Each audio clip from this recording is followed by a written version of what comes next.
नमस्कार दोस्तों, मैं हूं प्रवीण सैनी। दोस्तों, आजकल रोहतक से सांसद दीपेंद्र हुड्डा खूब सुर्खियों में छाए हुए हैं।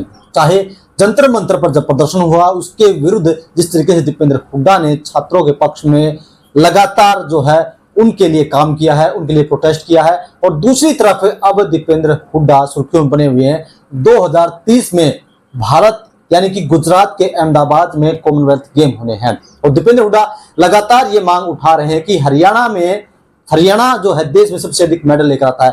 कॉमनवेल्थ गेम हो या ओलंपिक गेम हो, तमाम जो भी गेम होते हैं, तमाम गेमों में हरियाणा जो है 50% से अधिक हिस्सेदारी हरियाणा की रहती है। और इस बार जो कॉमनवेल्थ गेम हुए हैं, 13 स्वर्ण पदकों में से केवल 7 स्वर्ण पदक जो है हरियाणा लेकर आया, यानी कि 50% से ज्यादा हिस्सेदारी हरियाणा की है। और ऐसे में दीपेंद्र हुड्डा ने अब संसद के बाहर प्रदर्शन करते हुए ये मांग उठाई है कि 2030 में जो गुजरात में कॉमनवेल्थ गेम होने हैं, वो कॉमनवेल्थ गेम हरियाणा में होने चाहिए, या फिर हरियाणा को भी साझेदार बनाना चाहिए, ताकि हरियाणा में अगर सरकार जो है खेल व्यवस्था पर पैसे खर्च करेगी तो इससे हरियाणा में जो खिलाड़ी हैं और बेहतर प्रदर्शन करेंगे और अधिक गोल्ड मेडल लेकर आएंगे। और इसी विषय पर चर्चा करने के लिए हमारे साथ राजनीतिक मामलों के जानकार वीरेंद्र राठी हमारे साथ मौजूद है। डॉक्टर साहब, आपका स्वागत है। आपका बहुत बहुत धन्यवाद। सभी दर्शकों को मेरी तरफ से नमस्कार। डॉक्टर साहब, दीपेंद्र हुड्डा के तेवर पिछले कुछ से अगर हम सालों की बात करें तो बदले बदले नजर आ रहे हैं। अब वो पहले के मुकाबले ज्यादा आक्रामक हो गए हैं, कैसे देखते हैं आप? देखो, राजनीतिक रूप से तो निखार दीपेंद्र हुड्डा के अंदर अनुभव के आधार पर तो आता ही रहता है। जितना सीनियर आप होते जाओगे तो निखार आएगा। लेकिन जो मांग दीपेंद्र हुड्डा जी ने ये की है, वाजिब एक मांग है उनकी, क्योंकि पिछले 15-20 सालों का आप ट्रैक रिकॉर्ड उठा करके देखोगे तो हरियाणा मेडल की दृष्टि से आप देखोगे, चाहे कॉमनवेल्थ गेम हो, चाहे एशियाड हो, चाहे ओलंपिक हो, तो हरियाणा के ज्यादातर खिलाड़ी मेडल लेकर के आते हैं। और एक समय तो ऐसा था जब बॉक्सिंग की और कुश्ती की बात आती थी तो हरियाणा कुश्ती और बॉक्सिंग के मामले में सारे मेडल ही हरियाणा के आते थे। अभी आपने देखा था पीछे जो गेम हुए थे, जो कुश्ती में के अंदर खिलाड़ी गए थे, वो भी तकरीबन हरियाणा से ही गए हुए हैं। और आपने जैसे बताया कि 13 गोल्ड मेडल में से 7 गोल्ड मेडल हरियाणा के बच्चों ने जीते हैं, आधे से ज्यादा हो गया। तो उसमें तो एक अधिकार तो हरियाणा के लोगों का बनता ही है कि भविष्य में 2030 के अंदर जो कॉमनवेल्थ गेम होने हैं, जो गुजरात के अंदर जिनका आयोजन किया जाएगा, जैसे चर्चाएं हैं, तो वो हरियाणा के अंदर हो जाए तो यहाँ बच्चों को सुविधाएं भी मिलेंगी, स्पेशल स्टाफ भी मिलेगा, ग्राउंड भी तैयार होंगे, हर प्रकार की सुविधाएं बच्चों को मिलेंगी। और होम ग्राउंड में, होम स्टेट में जो प्रतियोगिता होती है तो लोकल बच्चों को उसका फायदा मिलता ही है। सर, बात सबसे पहले ये बात उठती कि क्या अब हमारे हरियाणा के अंदर वो स्टेडियम, उस लेवल स्टेडियम है जहां पर कॉमनवेल्थ गेम हो सके? क्या व्यवस्थाएं पूरी है हरियाणा में इस तरह की? देखो, व्यवस्थाएं बनाई जाती हैं। आज 2026 है, 2030 के अंदर वो खेल होने हैं। जब शीला दीक्षित जी दिल्ली की मुख्यमंत्री होती थी तो दिल्ली के अंदर कॉमनवेल्थ गेमों का आयोजन हुआ था। हालांकि बड़ा विरोधी पार्टियों ने बड़े आरोप लगाए थे, लेकिन बड़े सही तरीके से उन खेलों का आयोजन हुआ था और भारत ने बहुत ज्यादा गोल्ड मेडल जीते थे। और बहुत से बच्चों का भविष्य उन कॉमनवेल्थ गेमों से होकर के निकला है। आप देखोगे स्पोर्ट कोटे से जो मेडल लेकर के आए थे, उस समय की प्रदेश की सरकार ने नौकरियां दी। आज की प्रदेश की सरकार ने भी नौकरी की घोषणा कर रखी है। जो बच्चे मेडल लेकर के आए, 1.5 करोड़ रुपए की इनको देने की घोषणा की है। तो कुल मिलाकर के 4 साल का समय है। 4 साल के अंदर आप किसी भी शहर के अंदर स्टेडियम तैयार कर सकते हो।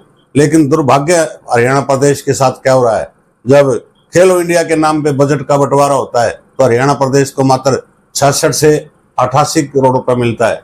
और गुजरात की आप तुलना करके देखोगे, 406 से 466 करोड़ रुपए गुजरात को मिलता है। जब मेडल हरियाणा के बच्चे ज्यादा लेकर के आते हैं तो सुविधाएं यहाँ के बच्चों को भी मिलनी चाहिए। अभी आपने पीछे एक वीडियो चलाई थी कि भाई झज्जर का एक कोच है बॉक्सिंग के, कि अकेले के उनके बच्चे सबसे ज्यादा सिलेक्ट होकर के गए और मेडल लेकर के आए। तो ऐसी प्रतिभा जब हरियाणा प्रदेश के अंदर है तो क्यों न कॉमनवेल्थ गेमों का आयोजन हरियाणा जैसे प्रदेश में क्यों न किया जाए? डॉक्टर साहब, कहीं ऐसा तो नहीं दीपेंद्र हुड्डा जो लोकप्रियता हासिल करने के लिए, पब्लिसिटी हासिल करने के लिए इस तरह की बात उठा रहे हैं संसद के अंदर कि अगले जो गेम है वो हरियाणा के अंदर हो? तो क्या अभी कोई चुनाव का माहौल पूरे देश के अंदर नहीं है, ना अपने हरियाणा के अंदर चुनाव है, ना लोकसभा का चुनाव है।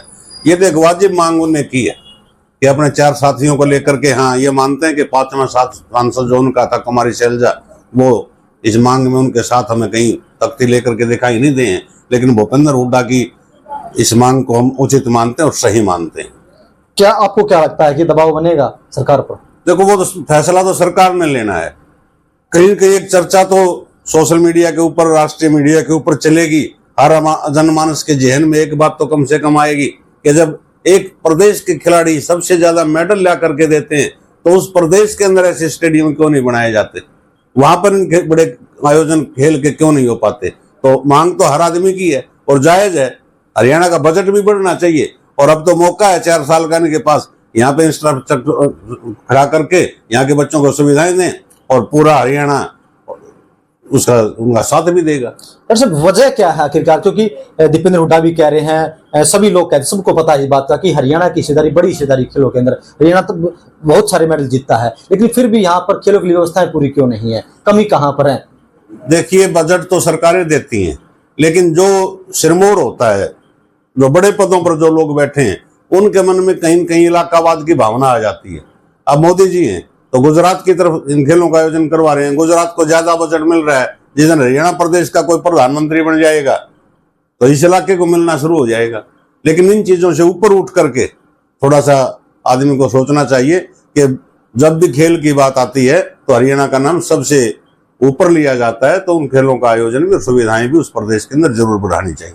तो चलिए दोस्तों, दीपेंद्र हुड्डा ने जो मांग उठाई कि 2030 के अंदर जो कॉमनवेल्थ गेम होने हैं वो गेम हरियाणा में होने चाहिए, क्योंकि हरियाणा के खिलाड़ी जो है सबसे अधिक खेलों में पदक लेकर आते हैं। ओलंपिक की बात हो या एशियाई गेम हो या कॉमनवेल्थ गेम हो, तमाम गेमों में हरियाणा के जो खिलाड़ी वो छाए रहते हैं। लेकिन जो 2030 में गेम होने हैं वो गुजरात के अहमदाबाद में होंगे और इसी विषय को दीपेंद्र हुड्डा खूब संसद के अंदर उठा रहे हैं ताकि सरकार पर दबाव बने और कहीं ना कहीं अगर गेम जो है हरियाणा को कम से कम साझेदार जो है इन गेमों में जरूर बना जाए। दर्शक, मुझे चर्चा करने के लिए आपका बहुत बहुत धन्यवाद। शुक्रिया।